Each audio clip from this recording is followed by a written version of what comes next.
lately I've been trying to work on making a lot of the stuff I can make at home. Sorry, it's a little bit of a mess. I have eggshells getting ready to be powdered and just a whole bunch of projects going on. To my right is about 3 gallons of wine. That's going to be a fun one. And just projects all over the house right now. So I'm filming for a bunch of them today. But we're going to start with this, which got a little sucked in. That's my bad.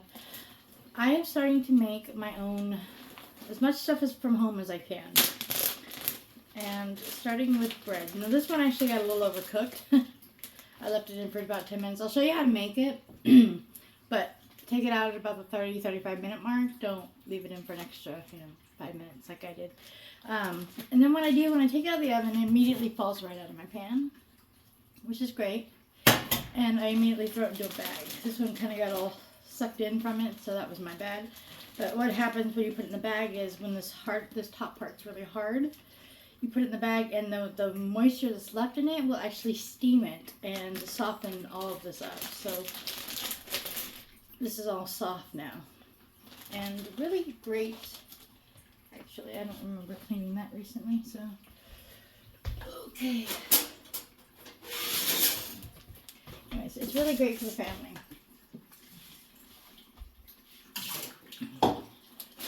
You know where it came from. There's no preservatives, none of that nastiness in it. Though I could have let it rise a little bit longer, I did not. But when you're left with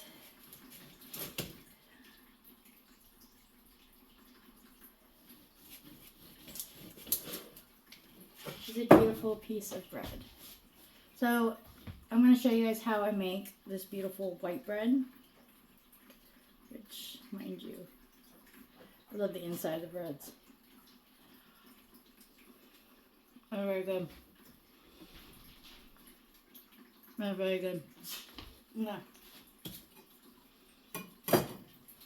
It tastes just like store-bought. It really does. I could have let it rise a little bit more. It would have been a little bit more floppier. I gave it an hour rise, but the temperature inside the heater or inside the oven kind of dropped a little bit, so it didn't rise up as much. I should have let it rise a little while longer, but I was in a hurry because I'd been doing it all day. I cheat. I have a bread machine. I use that to make the dough, and then I put it in this pan and let it rise. So I'm going to show you that. I did not film it being taken out of the oven because I was 5 minutes late. My bad. I'm going to shut the water fountain off really quick. Okay, sorry about that. I'm so used to hearing the sound, I tune it out and I forget that it shows through my videos. This new tripod is great, but it still likes to wobble too. So sorry about the wobbly. Anyways, so now that I'm trying to make my own stuff, it's just so much easier, and having the knowledge mostly is the important part. Mastering the knowledge is also really important as well. So I'm trying to get in the habit of making my own now, just in case something ever happens. I have it all down pat. Although we do occasionally cheat, we still buy our buns. Mostly because it's a pain in the butt to try to make hamburger buns and hamburgers at the same time, because I don't always know I'm going to make hamburgers until like last minute, and I didn't make any buns. So sometimes we buy some. But here's the process on that.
Still got a few minutes, but look how gorgeous that looks. Let's give this a few more minutes. Don't forget, if you're liking these videos, to like, share, and subscribe. And also you can ring the bell for notifications and it'll let you know right when a new video launches. And if you haven't subscribed yet, you can subscribe right here. And also, if you want to see all the videos that you have missed so far, you can click right here. There's me. Click right here and it'll send you to my videos in order playlist. You can watch them all as I drop them. And we'll see you next time. Bye guys.